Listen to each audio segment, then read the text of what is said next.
Finally.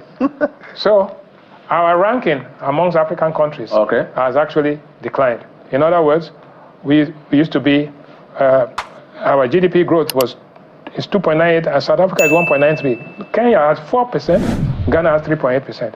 Inflation, we are 33, South Africa is 5%, Kenya is 5%, Ghana is 25%. GDP per head, that is our wealth. Yeah. Every Nigerian is worth only $1,111. Guess what? South Africa, every South African is worth $6,700. Kenya, $2,000. And Ghana, $2,200. We never in the past were always richer than Ghana. And now we are here. External reserves as percentage of GDP, the figures speak for themselves. So the picture is looking tough, but during the Momodu Leadership Forum this year, where P2B was a speaker, he lamented that Ghana, a country with lesser population, that is 33 million, generate and distribute more power than Nigeria with a population of 218 million. Unfortunately, this is not the only metric that Ghana has overtaken Nigeria. Ghana has overtaken Nigeria in almost all key indices of development. Yes, the same Ghana we all banter on social media whenever their national team is being defeated. The same Ghana that has citizens were driven out of Nigeria in a Ghana must go because Nigeria was regarded as a giant of Africa. Of course, Nigeria, the big brother, was very rich and pompous and also generous. Fortunately, in your very eyes, Ghana has overtaken Nigeria.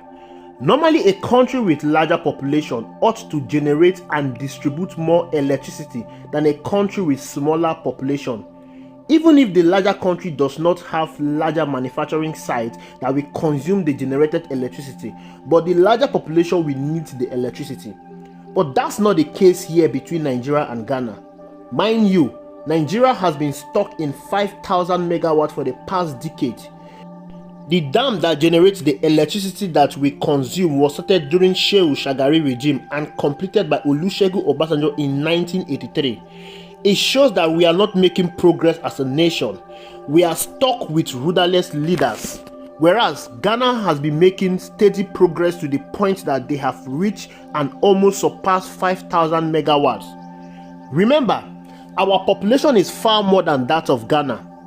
Compare a country with 33 million citizens using 5,000 megawatts to a country of 218 million citizens using 5,000 megawatts. In this regard, I'm ashamed to talk about this. This is an abysmal failure on the part of our political leaders and the citizens because we voted them. Elections have consequence. And you can see the huge impact this power generation is having on the economy of Ghana. That is why they have overtaken Nigeria in GDP per capita.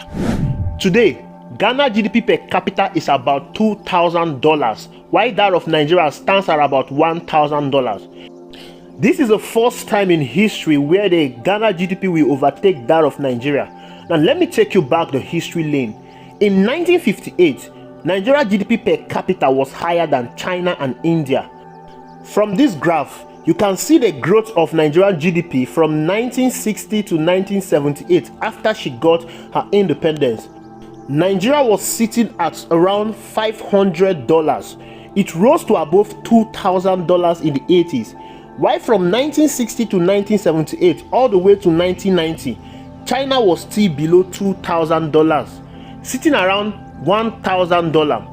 India was also suffering the same fate, sitting around $1,500 as far back as 2010 after struggling with $500 for decades. Ghana was sitting around $1,500 as far back as 2010 after sitting at 500 USD for decades. As of 2010, Nigeria was far above this country. China GDP outpaced that of Nigeria to $12,000 per capita. In 2010, India and Nigeria GDP started growing at the same pace. Remember, there was a time that Goodluck Jonathan was in power. From the graph, you can see that Nigeria GDP started declining when Goodluck Jonathan left power. They could not sustain the growth. This was the period that India and Ghana picked up at a tremendous speed. Remember, in 2012, Nigeria economy was rated the third fastest growing economy in the world alongside China, India and Dubai. The madness of ethnic bigotry that happened in the 2015 general election, where a competent Goodluck Jonathan was voted out of power ahead of a colossal failure like President Muhammadu Buhari, was responsible for Nigeria's fastest decline in history. Indeed, elections have consequence. During the period under President Muhammadu Buhari, Nigeria experienced 2 recessions. Out of the 3 countries that were at the same level in 1958, it's only Nigeria that seems to be going backwards where they were in 1958. China grew so fast that they are now considered the second strongest economy in the world. India may soon catch up with China. Of the 3 countries, it's only Nigeria that buys finished goods from the others. Others buy raw materials from us like crude oil and some cash crop. It's not like we were producing anything in the 70s, 90s or the 80s that made our economy strong. We made so much money from the sale of oil. Gowon was even quoted to have said that Nigeria had too much money, that the problem was how to spend it. He and others never invested the huge revenue we got from oil the way UAE and Saudi Arabia invested theirs. UAE invested heavily in tourism, and today they are benefiting from that investment. Nigerian leaders did not have foresight for the next generation. During the IBB regime, Nigeria made heavy profit from the oil revenue during the Gulf War. He did not invest that money. Most of that money was stolen. We had another opportunity to invest during Goodluck Jonathan when we got massive revenue from the oil. Peter Obi was begging the government then to save and invest like he did in Anambra State. But Amechi and other APC politicians pressured Goodluck Jonathan to share the money.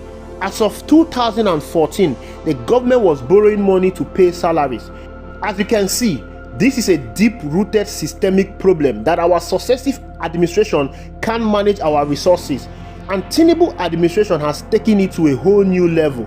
Tinubu is not earning massive oil revenue, but he's seriously borrowing and spending it on vanity projects that does not have any impact on the economy.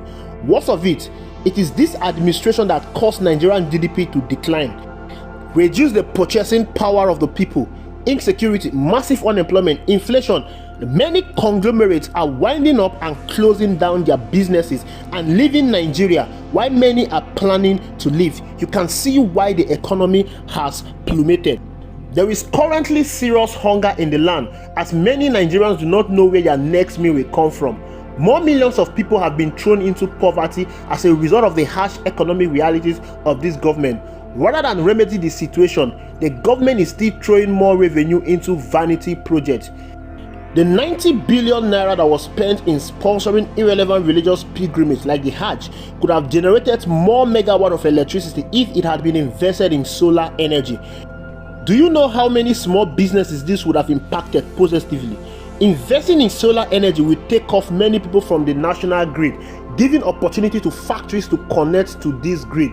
This will boost power generation in the country and more productivity. Let's not even talk about the 15 trillion naira coastal highway project. We are talking about $10 billion. Do you know the difference this will make in the Nigeria power generation? Now, Nigeria generates more than 10,000 megawatts, but the issue is distribution. They cannot distribute more than 5,000 megawatts. $2 or $3 billion alone will solve the distribution problem forever. We may just import transformers from China or other country, but we can source high power cables from Nigeria, as we currently have cable manufacturing factories in Nigeria like Kutis. Imagine investing $1 billion in your economy.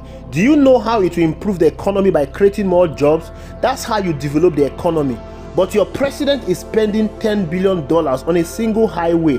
Many people are justifying the building of the coastal highway in the south because Buhari built roads, railways in the north, even constructing down to Niger Republic. The fact that Buhari did it does not make it right.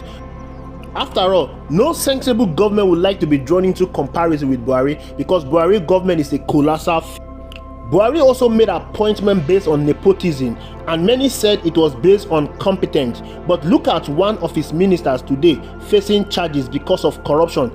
This man wasted billions painting another country airline and calling it Nigeria Airways. All this was to steal money.